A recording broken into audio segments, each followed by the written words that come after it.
ఈ గాయత్రి సాధనలోనూ యోగ నిద్ర, ఆయన యోగ నిద్ర గురించి కూడా చాలామందికి అది ఆచరింపజేసి ఉపయోగం పొందించారు.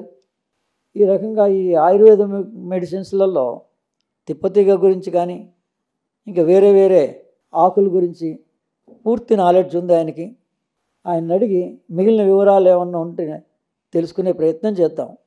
గురుగారు, ఇంకేమన్నా చెప్పవలసి ఉంటే మనం అడిగాము. ఈ కాలంలో మోకాళ్ళ నొప్పులు కూడా వస్తున్నాయి చాలామందికి. అలా కొన్ని సయాటికా ప్రాబ్లమ్స్ ఉన్నాయి. వీటి గురించి సులభ మార్గంలో ఆచరణయోగ్యంగా అందరికీ పనికొచ్చేలాగా చెప్పండి. ఏమి చెప్పకుండా ఇది సమాధానం చెప్తుంది చాలా విషయాలకి. మీరు అడగదలుచుకున్న ప్రశ్నలన్నిటికీ సమాధానం వస్తుంది. కారణం ఏంటంటే, మనం ఆహారం తీసుకోవటం ప్రారంభించినప్పుడు జీర్ణశక్తి నోటి నుంచే జరుగుతూ ఉంటుంది. మాకు చిన్నప్పుడు సుందరరామ వాచకాలని చదువుకునే వాళ్ళము, ముద్ద 33 సార్లు నమలవలెను అని ఉండేది. అంత టైం ఎవరికి ఉంది ఇప్పుడు?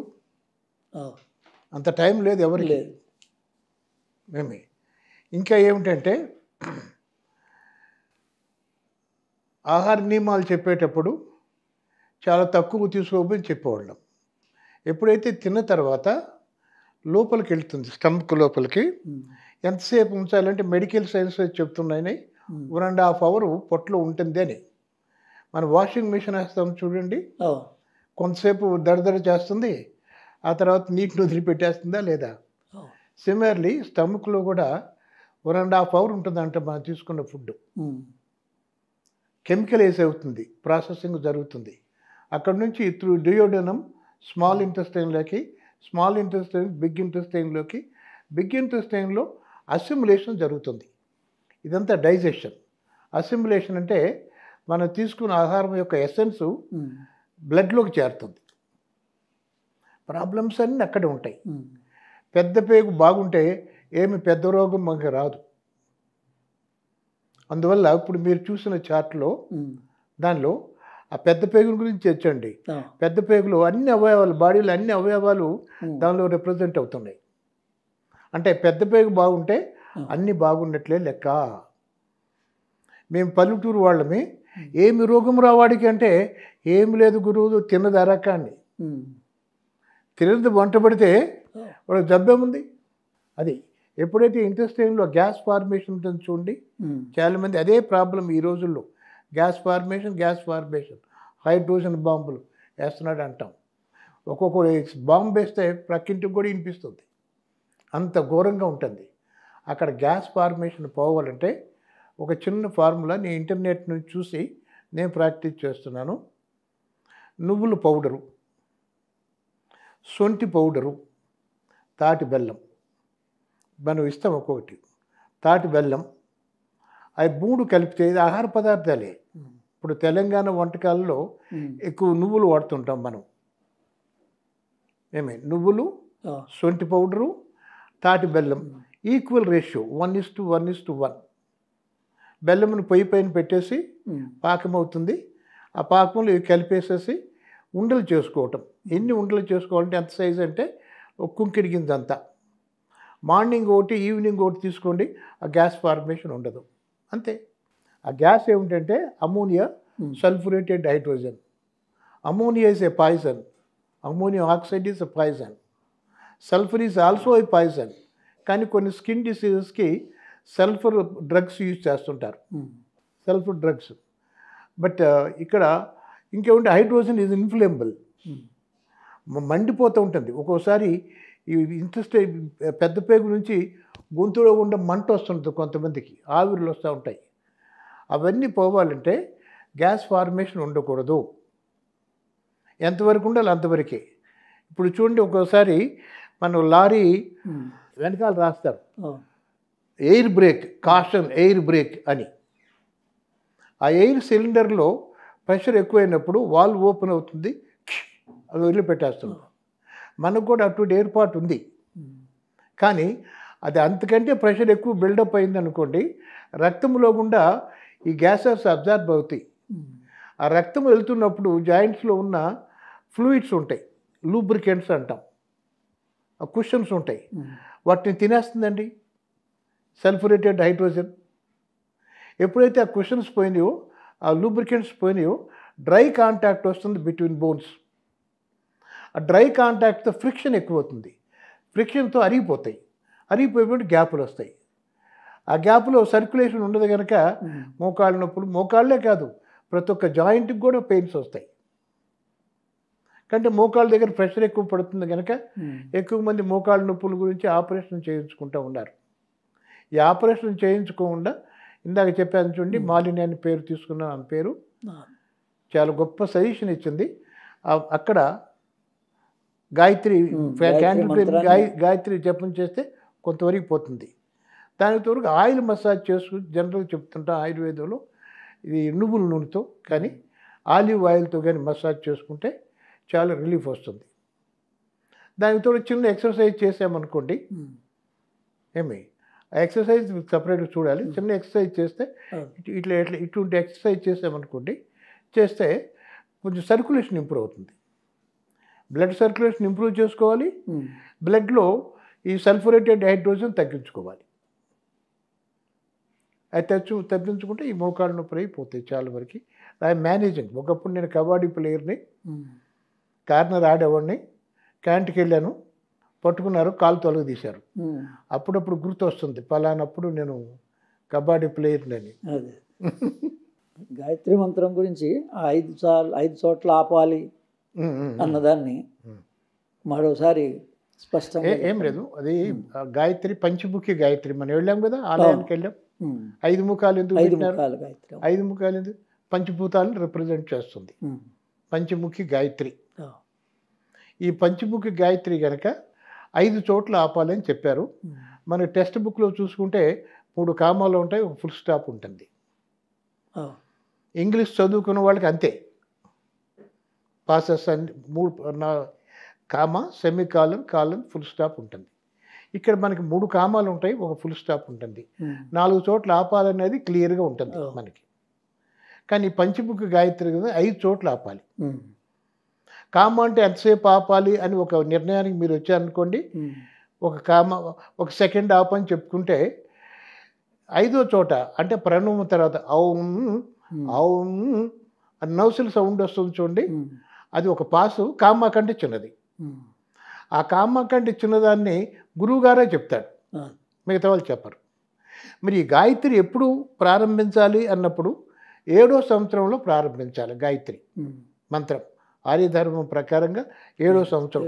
7వ సంవత్సరం ఎందుకని ఇట్లా కూడా అడిగేవాళ్ళు ఉంటారు. 7వ సంవత్సరం ఎందుకని? 6వ సంవత్సరాన్ని కొంతమంది చెప్పారుగా, అట్లా కూడా ఉంది, మీరు రికార్డ్ చేసిన దానిలో ఉంది. 6వ సంవత్సరాన్ని కొంతమంది చెప్పారు కదా, 7వ సంవత్సరం మీరు ఎందుకు చెప్తున్నారు అని అడిగేవాళ్ళు ఉంటారు. 7వ సంవత్సరం వరకు ఊపిరితిత్తుల్లో ఎయిర్ సాక్స్ అంటే చిన్న చిన్న పాకెట్స్ ఉంటాయి ఊపిరితిత్తులు, అవి సైజు పెరుగుతాయి, నంబరు పెరుగుతూ ఉంటుంది 7వ సంవత్సరం వయసు వచ్చేసరికి. 7వ సంవత్సరం తర్వాత అది సైజు పెరుగుతుంది, నంబర్ పెరగదు. సైజు పెరుగుతుంది కానీ ఎయిర్ సాక్స్ నంబర్ పెరగదు. అప్పుడు ఒక పెద్ద మార్పు వస్తుంది శరీరంలో. ఆ మార్పుని మంచిగా మార్చుకోవటం కోసం గాయత్రి వైబ్రేషన్స్ పరమం పవిత్రం ఆర్యధర్మం చెప్పింది. అంతేగాని ఇప్పుడేమవుతుందంటే పిల్లవాడు అమెరికా వెళ్తున్నాడు, ఎంఎస్ చేస్తున్నాడు, పిహెచ్డి చేస్తున్నాడు, తలెంట్రులు సగం రాలిపోతున్నాయి, 32 సంవత్సరాలు 33 సంవత్సరాలు వస్తున్నాడు, మార్నింగ్ పెళ్లి ఒడుగు చేస్తున్నారు, సాయంత్రం పెళ్ళి, రాత్రి కార్యం, 2వ రోజు అమ్మాయిని వేసుకొని వీసాల కోసం మీసాల కోసం తిరుగుతున్నాడు. అటువంటి వాళ్ళు బారుల్లో దొరుకుతున్నారు. ఆర్యధర్మం ఉన్నవాళ్ళు, కుటుంబం మంచిగానే ఉంది, వీడు బార్లో కూర్చుంటున్నాడు. ఏమైనా గాయత్రి చేస్తున్నాడు ఏదో హడావుడిగా చెప్పారంటే జ్ఞాపకం లేదనే వాళ్ళు కూడా ఉన్నారు. ఏం సార్, అటువంటి వాళ్ళు ఎక్కువైపోయారు. అమెరికా వెళ్ళి వచ్చిన పిల్లలు, లేకపోతే ఇంగ్లాండ్ వచ్చిన పిల్లలు, అటువంటి వాళ్ళు ఎక్కువైపోయారు. అది కాకుండా ఆర్యధర్మం చాలా గొప్పగా చెప్పింది. 108 టైమ్స్ చేయముంది సంధ్యా సమయాల్లో. 108 ఎందుకు అన్నప్పుడు మనకు డాక్టర్ మెడిసిన్ ప్రిస్క్రైబ్ చేస్తాడు, డోసేజ్ కూడా ప్రిస్క్రైబ్ చేస్తాడా లేదా? మానవ శరీరానికి ఎక్కువ కాకుండా తక్కువ కాకుండా 108 టైమ్స్ చేస్తే చాలు అని చెప్పారు. మరి గాయత్రి రకరకాలుగా చెప్పేవాళ్ళు ఉన్నారు. నేను చెప్పే పద్ధతి ఏమిటంటే ఓం భూర్భువస్వః తత్సవితుర్వరేణ్యం భర్గో దేవస్య ధీమహి ధియో యో నః ప్రచోదయాత్. ఒక రేచకములో చెప్పాను. కానీ మరి గాలి పీల్చుకున్నప్పుడు మంత్రం లేదు నాకు. గాలి వదిలేటప్పుడే మంత్రం చెప్పాను. గాలి వదిలేటప్పుడు మంత్రం చెప్పాను. గాలి పీల్చుకున్నప్పుడు మంత్రం లేదే నాకు. అంటే విరామం వస్తుందిగా సాధనలో. ఆ విరామం రాకుండా గాలి పీల్చేటప్పుడు ఓం అని గాలి పీల్చుకోండి. భూర్భువస్వః తత్సవితుర్వరేణ్యం భర్గో దేవస్య ధీమహి ధియో యో నః ప్రచోదయాత్. ఒక రేచకములో చెప్పాలి. గాలి పీల్చుకున్నప్పుడు ఓం చెప్పినారు. మంత్రం ఉంది కంప్లీట్గా ఎక్కలు పోలా. గాలి పీల్చుకొని గాలి వదిలేటప్పుడు ఆటోమేటిక్గా ఒక పాస్ వస్తుంది, అక్కడ విరామం వస్తుంది. గాలి పీల్చుకున్న తర్వాత మళ్ళీ గాలి వదులుతున్నాం కదా, విరామం వస్తుంది. ఎందుకంటే మీరు సైకిల్ నడుపుతూ తిరగాలంటే అక్కడ ఆపిన తర్వాత తిరుగుతారు మీరు వెనక్కి. యూటర్న్ తీసుకుంటే ఆపాలి అక్కడ, లేకపోతే తిరగదు అది. ఆ విధంగా మనం ఓం అని గాలి పీల్చుకొని మంత్రం చెప్పాలనుకున్నప్పుడు ఆటోమేటిక్గా ఒక పాస్ వస్తుంది. ఇందాకన్నా చూడండి 5 పాసెస్ ఓం అని చెప్పాం కదా, అనేది ఆటోమేటిక్గా వస్తుంది పాస్. 5 పాసెస్ సాటిస్ఫై అవుతున్నాయి. అట్ ది సేమ్ టైం గాలి వదిలేటప్పుడు డబుల్ ది టైం తీసుకుంటున్నారు. అందువలన you are exhaling completely carbon dioxide. ఈ కరోనాకు కూడా గాయత్రి మంత్రం వండర్ఫుల్గా పనిచేస్తుంది. ఎవరు చేసినా కానీ. ఏం సార్, వేదమాత దాన్ని కాదనేది ఎవ్వరు లేరు. 8 మంది మహర్షులు కూడా దాని గురించి చెప్పారు. అండ్ మొట్టమొదటి సాధన చేసిన మహానుభావుడు విశ్వామిత్రుడు. దీనికి ప్రచారం చేసింది విశ్వామిత్రుడు. విశ్వామిత్రుడు వెరీ పవర్ఫుల్, కానీ కోపం ఎక్కువ. తపస్సు చేసి దాన్ని వృధా చేసుకునేవాడు, మళ్ళీ తపస్సు చేసుకునేవాడు. తన కోపం తన శత్రువు అని విశ్వామిత్రుడు చరిత్రలో ఉంది. అది అటువంటిది. ఇప్పటికీ ఇప్పుడు వేరే వాళ్ళు వచ్చినప్పుడు వాళ్ళకి ఏ టైంలో మీరు సాధన చేయించడానికి వీలవుతుంది? ఎప్పుడేం చేయొచ్చు అండి, ఎంటీ స్టమక్ మీద. ఎంటీ స్టమక్ చేయొచ్చు. అంటే మీ దగ్గరికి ప్రాక్టీస్ కోసం రావడానికి మీకు సూటబుల్ టైం ఏది? 4 to 5. ఈవినింగ్ టైంలో 4 to 5, 4 to 6.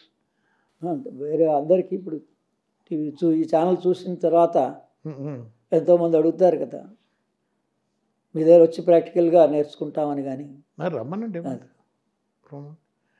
నేను మళ్ళీ మా గురువు గారిని డిస్టర్బ్ చేయకుండా ఓన్లీ ఈవినింగ్ టైం 4 to 6 ఆ టైంలో. అట్లా కాదు. ఇప్పుడు మీకు చాలామందితో పరిచయం ఉందో కనుక ఈ విధంగా మీ ఇంటి దగ్గర ఒకసారి మాట్లాడాము చూడండి. అక్కడికి ఏదైనా కార్యక్రమం అక్కడ పిలవండి. ఒక ఆదివారం ఒక్కొక్కళ్ళు వచ్చి ఒక్కొక్కరికి టైం మళ్ళీ 1 hour 2 hours సెపరేట్గా ఎక్స్ప్లెయిన్ చేసేదానికంటే ఒక 10 మందికి ఒకేసారి చెప్పినట్టు. 10 మంది ఎక్కడన్నా ఉన్నప్పుడు ఆయన వచ్చి ఓ 10 మందికి ఒకేసారి చెప్పినట్టు నాకు టైం కలిసి వస్తుంది. ఎందుకంటే మాదరింగ్ బుక్ అండి, ఫర్ యువర్ ఇన్ఫర్మేషన్. నాకు చాలా బుక్స్ ఉన్నాయి. ఆ బుక్స్ అని చదవాలి నాకు. అంటే ఏమి రిఫరెన్స్ లేకుండా నేనేం స్టేట్మెంట్ ఇవ్వలేను. రిఫరెన్స్ ఇచ్చి దాన్ని ప్రాక్టికలైజ్ చేసి చేసుకునేది ఎట్లా అని చెప్పాలి నేను. అది నేను చెప్పదలుచుకుంది. బుక్స్ ఎన్ని ఉన్నాయి, యోగా బుక్స్. దానివల్ల ఏం ప్రయోజనం? ప్రాక్టికలైజ్ చేసి చెప్పాలి కదా ఇట్లా చేయమని. అది ఇప్పుడు పడుకునే ఆసనాలు ఉన్నాయి కదా, సియాటికా పెయిన్ పోతుందండి. 5 ఆసనాలు. సియాటికా ఇట్లా పడుకుంటే సియాటికా పెయిన్ పోతుంది. అది యథార్థం. 5 ఆసనాలు చేసామనుకోండి అన్ని జబ్బులు పోతాయి. కరోనా పోతుందంటే ఎవరు నమ్ముతారు? కింద ఇచ్చాం చూడండి, నోట్లో ఇచ్చాం కింద. గాలి పీల్చినప్పుడు బొడ్డు పైకి లెగవాలి, గాలి వదిలిన బొడ్డు లోపలికి పోవాలి. అంటే ఆ బొడ్డు దగ్గర ప్రెషర్ వచ్చింది అనుకోండి, ఆటోమేటిక్గా నొప్పులన్నీ పోతాయండి. తర్వాత ఇంకొకటి సత్యం గారు, ఇంకొక చిన్న ఎక్సర్సైజ్ నేను చూపిస్తాను. నేను చూపించడం కాదు, మన అమ్మమ్మలు నాయనమ్మలు పిల్లలకి వాళ్ళు స్నానం చేయించినప్పుడు చేతులు ఎట్లా అంటారు, కాళ్ళు ఎట్లా అంటారు. అంటే ఇది ఒక జంక్షన్, ఇది ఒక జంక్షన్. ఈ రెండు కింద పైన బాగుంటే నో జబ్బు, డిసీజే లేదు. సో ఆ ఎక్సర్సైజ్ నేనేం ఎట్లా చేస్తానంటే,